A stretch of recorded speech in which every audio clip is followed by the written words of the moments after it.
Oh, so ito yung sunod. Mga kababayan, nako, good news. Good news mga loyalista at kakamping. Bad news naman kay Boying. Oho. Ito yung sunod mga kababayan.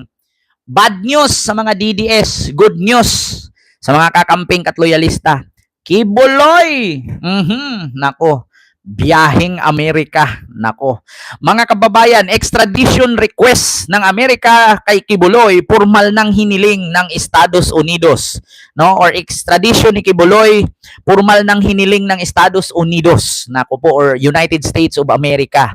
Na kung saan ay isurrender si Kibuloy sa Amerika kasi may kaso din siya doon. Nako po. Matalino man ang matching pero si Boying ay naisahan ng mga 18 Marines. What? Yeah. Formal lang hiniling ng Estados Unidos ang extradition ni Kingdom of Jesus Christ founder, Pastor Apollo Kibuloy. Nasa DOJ na ang request ayon kay Philippine Ambassador to the US, Jose Manuel Babe Romualdez. Ayon sa mga informante ng Billionario News Channel, una itong ipinadala ng US Embassy in Manila sa DFA nitong Hulyo. Wanted si Kibuloy sa Amerika dahil sa mga kasong child sex trafficking, fraud at money laundering. Kasalukuyang nakakulong si Kibuloy sa Pasig City Jail matapos arestuhin ng PNP noong 2024. Makakausap po natin ngayon Philippine Ambassador to the US, Jose Manuel Babe Romualdez. Magandang gabi po sa inyo, Ambassador. Ay, magandang gabi sa iyo, Corina. So, what prompted this U.S. extradition request? Biglaan po ba ito o ito po ba ay ating inasahang mangyayari? No, this was really going to happen. Mangyayari talaga yan dahil if you remember, there was an exchange of information that was first, I think that was sometime early this year with then Secretary Remulla, or was it last year? And since this is a request coming from a friendly country in quotation marks. Obviously, they wanted to respect our laws and what the possibilities of having an extradition case be filed in the Philippines. No, so the formal request has finally come, and I think it was sent last July through the DFA and on to our Department of Justice. I see. So, what happens to the cases if he were to be extradited? Paano na po ang mga kaso? Nandito po isinampa naman sa Pilipinas. Well, from what I'm told, the cases here take precedent over the cases in the United States. That's why this is a decision that will have to be made through the Department of Justice and those that have filed the case, the victims, that is, and our courts will be the one to make a decision on whether to let the extradition take precedent or the cases here. Normally, I think our laws require that the cases here be tried first before any extradition case is granted. Mm-hmm. Gaano po katagal ang ganitong proseso? Well, again, depende yan sa ating mga courts, no? Kasi sa totoo lang, this is a very high-profile case and it's very important for many countries. This is an international crime that is, kumbaga sa ano yan, number one yan sa list of criminals or those that countries are after, human trafficking and sex trafficking. And that's why we have to balance this off between our relations. O ayun na mga kababayan, narinig nyo po ang sinabi ng Ambassador to the US na si Bibs Romualdez. Ang sabi niya ay kapag hindi kayo dumaan sa akin, hindi kayo mapunta sa US. Si Kibuloy dumaan kay Romualdez, papuntang US. Hindi ba sabi ni Kibuloy, pag hindi kayo dumaan sa akin, hindi kayo pupunta sa langit. Ngayon, si Kibuloy, pag hindi ka dumaan kay Romualdez, hindi ka mapunta sa US. Mga kababayan, pero in fairness, alam nyo, kung ako DDS, ipagyabang ko to. Mga kababayan. Huwag kayong tumawa. Alam nyo, kung ako DDS, proud ako. Bakit? Biruin nyo, yung idol namin si Digong nakulong na sa daig. Imported.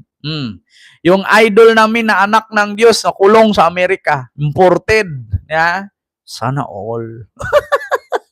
Sana all, mapapasana all ka na lang talaga. Mapapasana all ka na lang talaga. Imported ang kulungan nila. Internationally, Chupaeng and kay Ma'am BMB Ros Umatsu. Ayan. During Francisco Hilupuan, Ma'am Ashley Kate. Sana all. Imported ba kulong? At least, sabi nga ni Robin, mga kababayan, kung sakali man na ikulong si Bato, sasama siya. Bakit? Ang sarap daw ng pagkain sa kulungan. Kasi nga, imported ang kulungan eh. Di ba? Ano tong injured GNT? Mega love shout out po and kay Ma'am Ay Malayko. Ayan, and kay Ma'am Dilia Upalik. Ayan, Upalalik. Ayan, mega love shout out po. No, kita nyo mga kababayan, na dadalhin na si Kibuloy. Dadalhin na siya Amerika, mga kababayan. Yung kanyang kaibigang si Mang Kanor nandun sa dahig na ito yung sinasabing mag-uwian talaga to, mga abo na sila. Continue. With the United States and other countries that have requests for extradition on cases involving human trafficking, especially, and sex trafficking. Dalawang kaso yan that is really very serious in the international world now. I see. And if he were to be extradited, where would he land when he goes to the US? Well, I would assume that the cases have been filed in Los Angeles. That's probably where he would be brought by the U.S. Marshals. They would most likely come to the Philippines. Once we grant it, he will be picked up by the U.S. Marshals. I see. Okay. Marami pong salamat sa inyong oras, Philippine Ambassador to the US, Jose Manuel Thank you Baby also, Morales. Corina. Thank you. Thank you. Kita nyo, mga kababayan.